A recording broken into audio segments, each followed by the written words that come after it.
Hello, welcome back to my channel. This week I am in Seattle and this video is going to be everything that I did and ate. But before we get started, be sure to subscribe to my channel and give this video a thumbs up so that way we can keep on growing. So, if you didn't know, this is the Space Needle, which is an iconic symbol of Seattle. A little history for you is that it was actually created for the 1962 World's Fair. And you can pay to go up to the top, which is an observation deck. And apparently it only takes 43 seconds in the elevator to get all the way to the top. But I am not going to go to the top of the observation deck. I have a few other things planned for you. And one of them was Pike Place Market, which I did a whole video on. So if you haven't seen that, I'll insert some highlights here.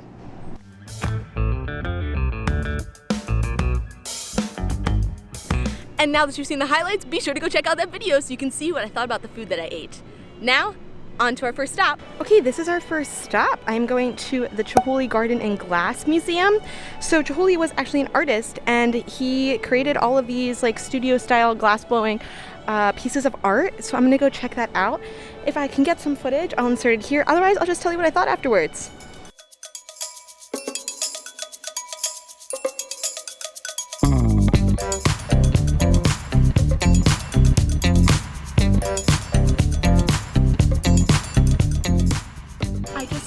At the Chihuly Museum. It's definitely worth a visit if you are in town. I think if you had to pick between the Chihuly Museum or going up in the Space Needle, I definitely would pick the Chihuly Museum. It's not huge, and I'm sure you saw some of my footage that I captured in there, but I mean, it's just worth it to be able to go and see it in person. They also have like an ongoing demonstration of how glass blowing is made, and they make a piece right in front of you and talk you through it, which is really cool, and I think like a nice interactive way to kind of appreciate the art even more.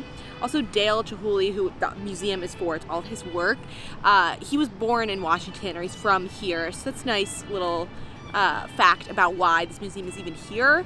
And then another thing that I learned when I was there is that he's actually legally blind in one of his eyes, so I think that's a very interesting fact to like look through all of his art and kind of know that. Definitely worth it. Stop by if you're looking for a museum, or even if you don't have the time to go through, still come here and at least see the Space Needle and see the outside, because there is some like outdoor art. You can even see over here. This is not glass blowing, but there is like more of a park here, which is where I'm sitting on the ground behind a tree to get this clip. But like, it's worth stopping by if you're in Seattle and you want to see some of the highlights. Okay, we're at the Metropolitan Market because we were told. Oh, I'm also with Claire now. We were told that this cookie is incredible, and they do look incredible, and they also sell them like broken up, which I appreciate because no food waste, even though it's in plastic. But the point is, we're gonna try this cookie and see how it tastes. Okay, so my hands are covered in chocolate because I tried to take the cookie out to take a picture, and it's all melted. But Claire, who is off to the side, Hi. this is Claire. I am visiting Claire in Seattle, even though she wasn't in the beginning of the video. She's here now and will be in the rest of the video. Her friend or her coworker told us that the Metropolitan Market, which is kind of like a grocery store, had one of the best cookies in Seattle, which is kind of cool because I definitely would not have found that on my own or gone there because I would have just assumed it was only a grocery store. You can kind of just see inside. It's a melty mess. We split it. I only had a little bit of a bite, but I will try a full bite right now.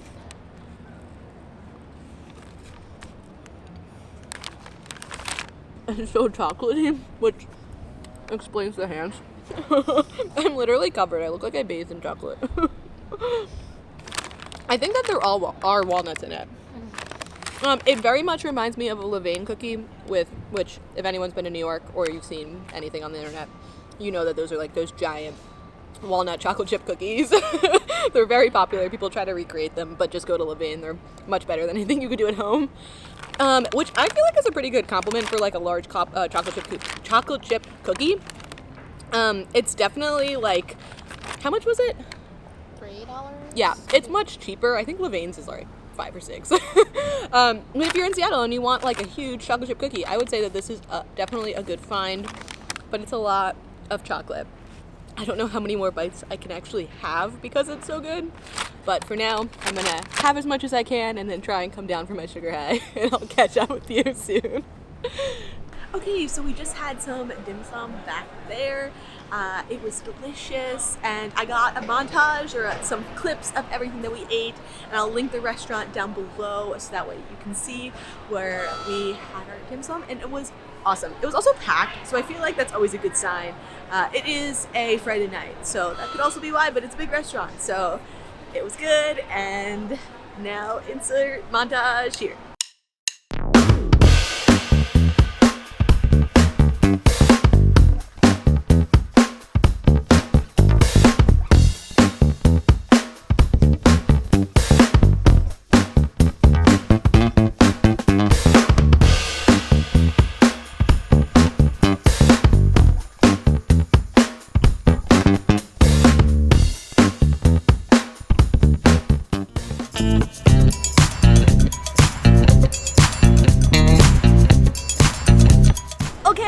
Some things have changed. I have an update. I'm holding a hot dog. Okay, so earlier today, before I talked about the hot dog in my hand, or I should say a Seattle dog, earlier today I went hiking in the North Cascades to about 2 hours outside of Seattle. It was so beautiful. The hike we did, I will put the name here, I forget at the moment, but it was about 3.5 miles, and I felt like it was a good hike if you haven't hiked in a while. It was pretty easy to maintain, and the view was so worth it. But now to tell you what this hot dog is, it is a Seattle dog, which is one of the Seattle-esque foods, I guess you could say, or like Seattle's known for like their salmon and other things, but according to the internet, they're also known for these hot dogs because they have cream cheese on them. And so I got one from a cart in Cap Hill, that's where I am right now, and I'm gonna try it and tell you what I think.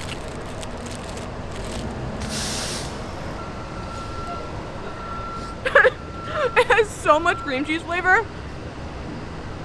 Okay, I definitely like it, but I feel like it's kind of like a Philadelphia roll in sushi. You have to like cream cheese. It's not a subtle flavor. And also it's melty cream cheese, which if you watch my bagel video, not particularly a fan of melty cream cheese, but I will say it is fun, it is different, and if you're looking for something that is, you pretty much can only get in Seattle. I guess you could put cream cheese on a hot dog anywhere, but this is something that they call the Seattle dog. Then I would find I guess they're mainly at like hot dog carts, but I'm sure if you look up Seattle dog, I will put a link below with somewhere you can find one. We found ours in Cap Hill. This is Seattle dog. This is great. I'm gonna catch up with you later when I have dinner. Update. She is still eating her Seattle dog. She will give you an update later. I'm Claire. This is Tim. Welcome to our vlog. Just kidding. Well, we are in the Cap Hill area, and it's only fun sometimes. Not my favorite. If you ever come, don't come here. I'm just kidding. No. Seattle's great, but I'll let you pop back.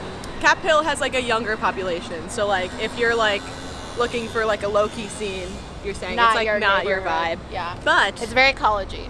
You can get a Seattle dog. So, and the Starbucks roastery is here. Oh yes, so. which we will be going to next. I guess I could do this update now.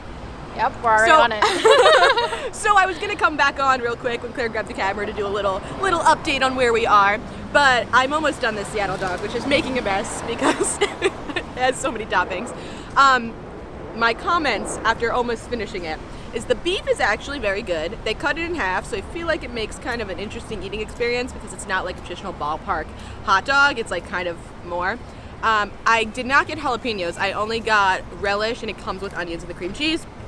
I would say get jalapenos. That's how Claire and Tim said that they like eating it, and I think it could use some spice to cut the fat because it's like very fatty. And the acidity of like the pickled jalapenos really help cutting the fat. Yeah, exactly. Probably a one-time thing for me, but if I'm in Cap Hill again and it's late at night, I could change that answer. So I will catch up with you when we are at the Starbucks roastery.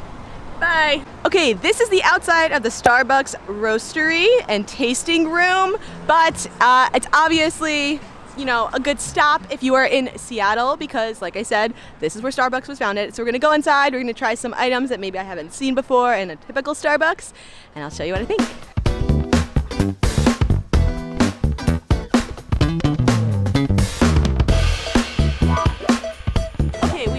Starbucks Reserve Roastery. I got the espresso martini flight. This is the cherry lime, the mole spice, and the chocolate orange, and I'm gonna try them, give you some first impressions. Oh, I'm not getting the lime, but I am getting the espresso and the nice foam. I do not taste alcohol, which I guess for an espresso martini is kind of nice. I did see them make it, and there is alcohol in it though, so can confirm that. Let me try the mole spice. Oh, that has a nice kick. You definitely taste the spice, and you kind of feel it as it goes down, but it's muted from the coffee, which is nice, or the espresso. Okay, last one to try. This one, chocolate. You taste the chocolate. I also am still not getting the orange. I don't know if my espresso martini palette is just not there, but I will say they are all very nice. So if you come here and you want to try something you can't get at a regular Starbucks, I would definitely try an espresso martini because it puts alcohol and coffee together, and that's kind of fun. If you don't like coffee and you're being dragged here by a friend, they also have beer and wine, so you could try that and tons of food. But I'm gonna enjoy this and I'll catch up with you soon. Okay, this is where we're gonna have dinner. It is a restaurant called Momiji. It's sushi. I'm gonna go enjoy my dinner though, and I'll show you a little montage of what we eat now.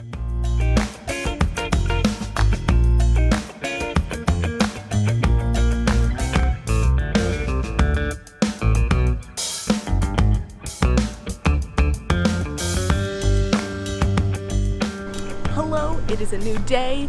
We had Momiji last night for dinner and it was awesome. If you go there, I would definitely get any of the salmon. I like the king salmon roll because you were able to get 3 different types of salmon. And also get the clams. The broth for the clams was so good that we even asked for a bowl so that way we could have some of it. It was a sake broth and definitely worth it. But yeah, if you're looking for some sushi in Seattle, recommend Momiji. Now I am at 19 Gold and I'm gonna get some boba and I will catch up with you when I have that. I got a twice roasted Japanese milk tea with soy milk, boba, and lychee. It's very good. This is also a pho place. Taiwanese noodle place. It smelled really good when I was waiting in there, but if you just want the boba and you are in the Fremont area, you can stop by here. It is delicious. I'm gonna go enjoy going to enjoy this. Catch up with you soon. We're gonna get some ice cream at Frankie Jo's, which is plant-based ice cream. We have come to a lake. What lake is this? Green Lake. Green Lake. I will show you Green Lake. It's right here. There's Claire. Hello. Tips in the background. And we have our ice cream. I ended up going with the...